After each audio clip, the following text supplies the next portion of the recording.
જય જય શ્રી ગોકલેશ. કાર્યશક્તિ. માધવદાસ સુલતાનપુરી. ભૂતલ પર શ્રી ગોકુલનાથજીના જે ઉપયોગી જીવ હોય તેની કાયા સિદ્ધ કરતા યોગમાયાનું સ્વરૂપ છે. માધવદાસભાઈ દક્ષિણ ગુજરાતના ડાંગ જિલ્લામાં આવેલા સુલતાનપુરમાં પહેલા વાસ કરતા હતા. પછીથી શ્રી ગોકુલેશજીના સાનિધ્યમાં શ્રી ગોકુલમાં રહ્યા છે. માધવદાસભાઈનો સ્વભાવ ગંભીરશીલ હતો. સ્વરૂપે આસક્ત, અનન્ય ભાવે ગોપન ધર્મ રહેતા હતા.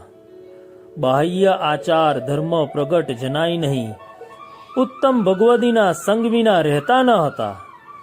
જ્યારે તેઓ સુલતાનપુર ગયા અને ત્યાં એવા સમાચાર સાંભળ્યા કે શ્રીજી કાશ્મીર પધાર્યા છે, ત્યારે તેમના શરીરની ધીરજ રહી નહીં. વીરદશાએ કહેવા લાગ્યા, હાય, હવે શું થશે? કેવી રીતે ત્યાં થતું હશે અને કેવી રીતે રહેશે? અંગે વ્યાપેલી જોડા અહસ્ય થઈ અને પોતાના શરીરની અવજ્ઞા કરી જલપાન કર્યું નહીં. એમ જ સૂઈ ગયા. પછી નિંદ્રામાં ભક્તના વિરક્તર શ્રી ગોકુલેશ પ્રભુએ તેમના સ્વપ્નમાં પધારી તેઓનું સમાધાન કર્યું.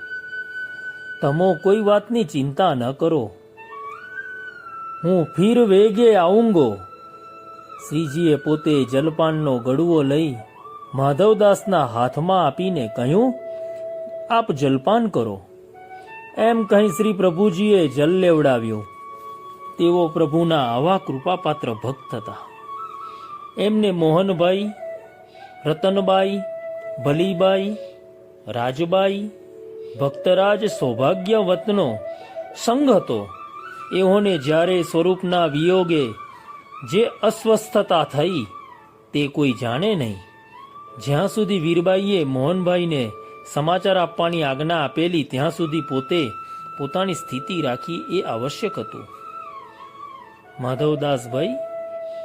માધવદાસ રાયબાઈ ભક્ત, કનકાદે ભાભી અનુરક્ત. જય જય શ્રી ગોકલેશ.